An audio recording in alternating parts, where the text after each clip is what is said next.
अस्सलाम वालेकुम तैयब।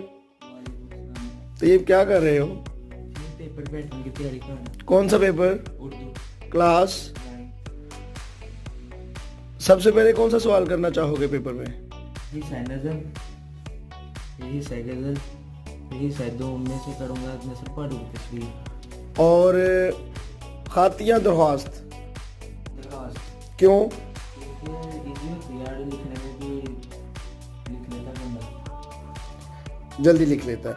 मुकालमा या कहानी? कहानी मुकालमा के टाइम के हिसाब से ज़्यादा टाइम लगता है, कहानी जल्दी कवर हो जाती है इसमें।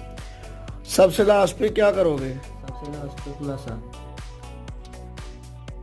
खुलासा क्यों? खुलासा क्योंकि ज़्यादा टाइम लेता है इसलिए एंड पे करेंगे कि टाइम के हिसाब से हो जाए। चलें, अल्लाह ताला सब बच्चों को कामयाबी और कामरानी से हमकनार करे। अस्सलाम वालेकुम।